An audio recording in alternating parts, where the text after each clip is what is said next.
दोस्तों नमस्कार, मैं हूं राकेश कुमार। आप देख रहे हैं माताभिमत।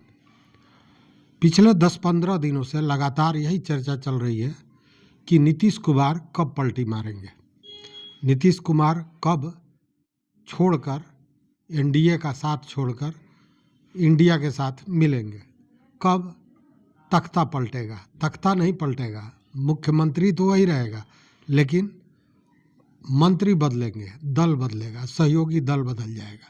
ये सारी चर्चाएं रोज हो रही हैं, लेकिन सच्चाई ये है कि कहीं ना कहीं पृष्ठभूमि तैयार हो रहा है राष्ट्रपति शासन का। यह मैं क्यों कह रहा हूं, यह समझिए। चूंकि नीतीश कुमार पूरी तरह एनडीए से, खासकर भाजपा से नाराज है। नाराज होने का कारण भी है और दिख भी रहा है। अभी वो दिल्ली गए, प्रधानमंत्री से नहीं मिले, अमित शाह से नहीं मिले, मनमोहन सिंह के यहाँ, डॉक्टर मनमोहन सिंह के घर गए, वहाँ उनको श्रद्धांजलि दी और वहाँ इंडिया गठबंधन के नेताओं से उनकी मुलाकात हुई। मीडिया से लेकर हर जगह वह कुछ भी बोलने से कतरा रहे हैं।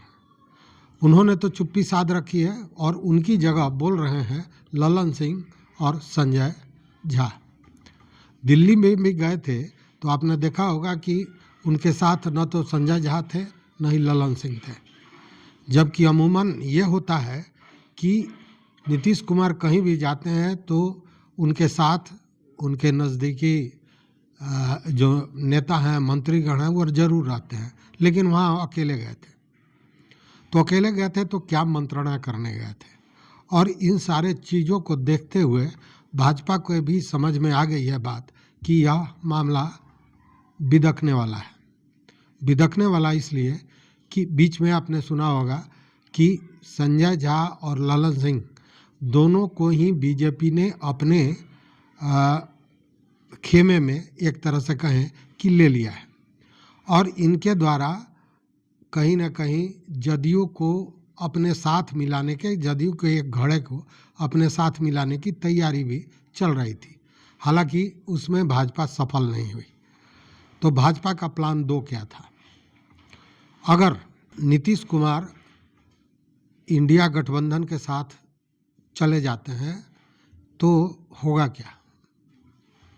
उसमें भाजपा के हाथ कुछ नहीं आएगी। क्योंकि देखिए, भाजपा जब तक अपने बूते बिहार में नहीं आती है, शासन में नहीं आती है, तब तक स्थिति यही बनी रहेगी कि भले ही उसके पास सीटें ज़्यादा हो, लेकिन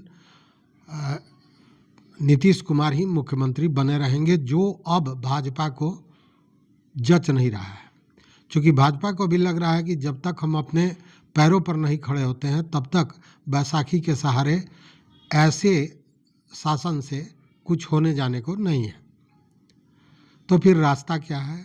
रास्ता ये है कि अगला चुनाव भाजपा के पॉकेट में जाए और उसके लिए कहीं ना कहीं एक रणनीति बनानी थी और वो रणनीति तैयार हो रही है राष्ट्रपति शासन के रूप में। अब भाजपा के साथ एक प्रॉब्लम है कि सीधे तो राष्ट्रपति शासन लगाएगी नहीं, तो उसके लिए परिस्थितियां भी उस तरह की बनानी पड़ेंगी और वो परिस्थितियां बन रही हैं, उसकी पृष्ठभूमि मिल गई है और पृष्ठभूमि है बीपीएससी अभ्यर्थियों का आंदोलन, जो अब छात्र आंदोलन के रूप में परिवर्तित हो गया है। आंदोलन तो चल रहा है लंबे समय से, 13 दिसंबर से ही, लेकिन आपने देखा होगा कि पिछले दिनों 2 नेता का प्रादुर्भाव हुआ इस आंदोलन में। एक पप्पू यादव सांसद पूर्णिया और दूसरे जन सुराज पार्टी के प्रशांत किशोर। देखिए, प्रशांत किशोर और पप्पू यादव में एक अंतर है। पप्पू यादव शुद्ध राजनीतिज्ञ हैं और प्रशांत किशोर रणनीतिकार हैं। तो नीति बनाने में माहिर है, इसमें तो कोई शक नहीं है। और पप्पू यादव सीधे भिड़ जाते हैं। उन्होंने संसद से लेकर सड़क तक आज बंद का भी आह्वान उन्होंने किया था, जिसमें सारे दल ने सहयोग भी किया, सारे छात्र संगठन उसमें पहुंचाए थे और लगातार गांधी मैदान से लेकर रेल के लाइन तक और डाक बंगला चौराहा, जेपी मोड़, हर जगह हंगामा हंगामा और केवल हंगामा होता रहा। पुलिस ने पूरी व्यवस्था कर ली है, सरकार इसमें डोल नहीं रही है। मतलब बीपीएससी परीक्षा को रद्द करने के लिए सीधे बीपीएससी मुकर गई है कि वो रद्द नहीं करेगी। सरकार की तरफ से कुछ बताया नहीं जा रहा है, बोला नहीं जा रहा है। अब उस स्थिति में यह आंदोलन उग्र होता जा रहा है और इसको एक नया रूप दे दिया जन स्वराज के प्रशांत किशोर ने। प्रशांत किशोर इस आंदोलन में कूदे और कई लोगों का मानना है, कई राजनीतिक विश्लेषकों का मानना है कि प्रशांत किशोर भाजपा की बी टीम है और इसीलिए वह आंदोलन में पहुंचे गर्दनी बाग।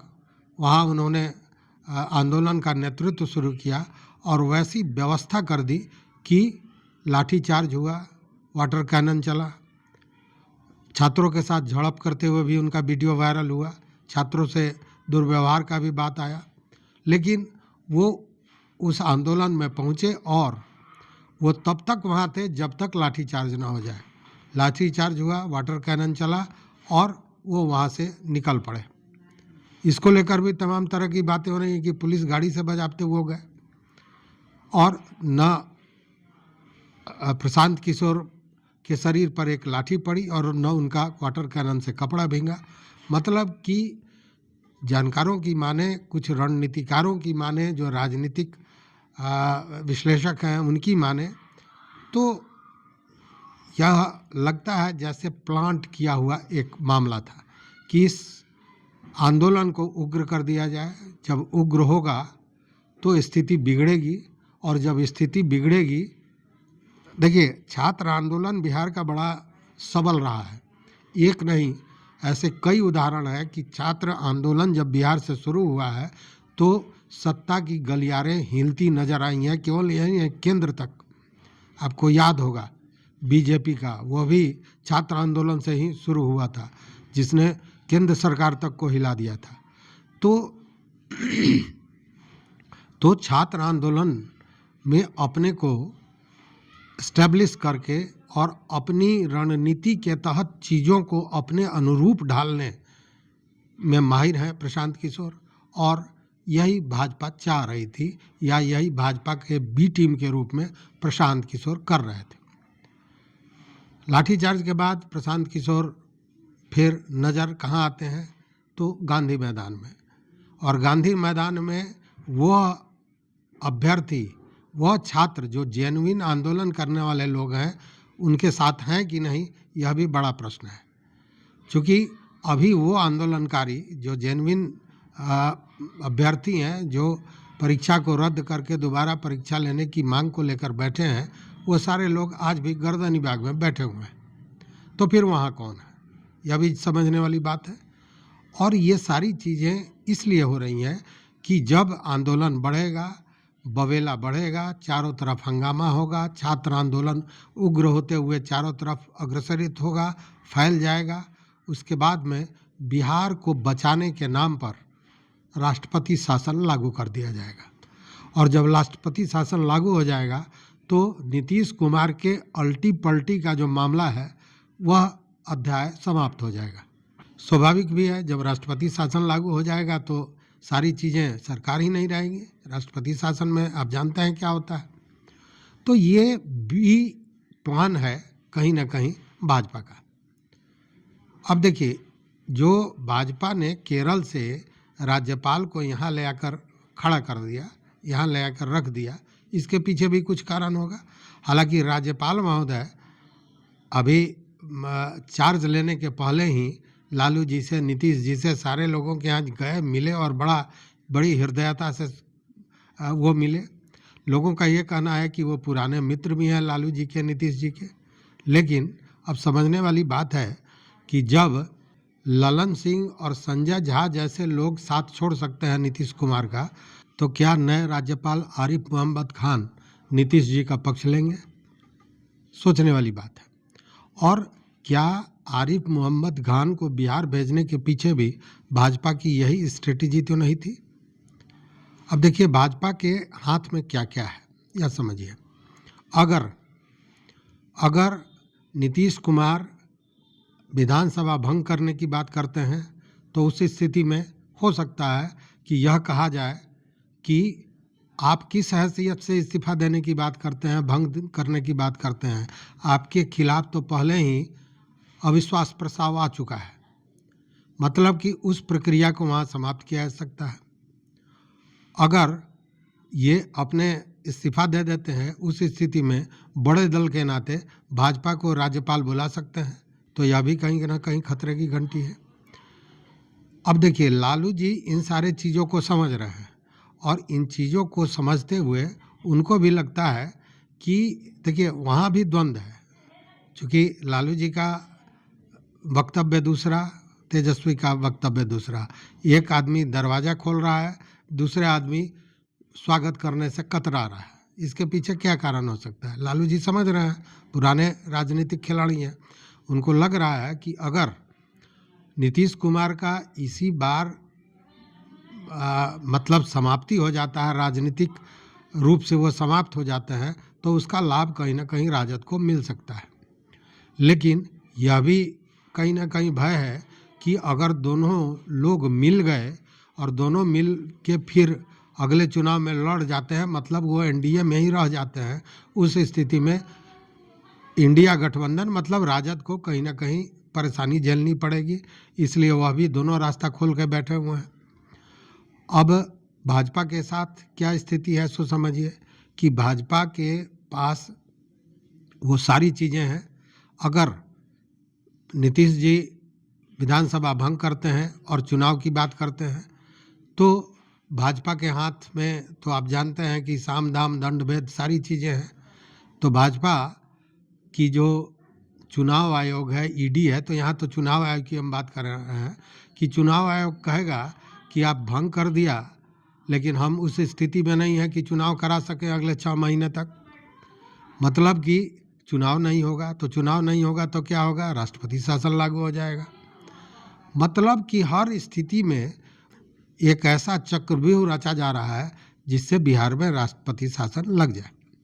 अब देखिए, पिछड़े दौर बड़ी संख्या में जो पदाधिकारियों का तबादला हुआ, लेकिन बाकी चीज़ें करने के लिए अगर नीतीश जी अपने हिसाब से करना चाहते हैं तो उन चीज़ों के लिए उनको विधानसभा अध्यक्ष को भी बदलना पड़ेगा, और विधानसभा अध्यक्ष को बदलना आसान नहीं है, इसलिए कि कम से कम 15 दिन पहले इसका नोटिस देना पड़ता है।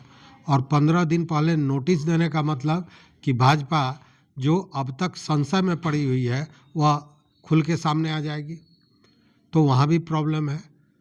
तो और इन सारी चीज़ों को देख रहे हैं नीतीश कुमार बहुत नज़दीकी से और परिस्थितियों का गुणागणित निकाल रहे हैं। अब देखने वाली बात यह है कि क्या राष्ट्रपति शासन लागू होने के लिए जो परिस्थितियों को तैयार किया जा रहा है उसके पहले नीतीश कुमार कोई नया कदम उठाते हैं या नहीं उठाते हैं। हालांकि नीतीश कुमार मीडिया से दूरी बना लिए हैं, और जब वो मीडिया से दूरी बनाते हैं तो उसका मतलब कुछ होता है। पिछले दिनों जब मीडिया ने उनसे पूछा था कि क्या आप लालू जी का निमंत्रण स्वीकार करते हैं, तो आपने देखा होगा उन्होंने सीधे हाथ जोड़कर जवाब दिया, कहा कि छोड़िए ना अभी। तो छोड़िए ना अभी सीधे जवाब उन्होंने नहीं, ना में नहीं दिया, छोड़िए ना अभी, मतलब अभी इस बात को शांत रखा जाए।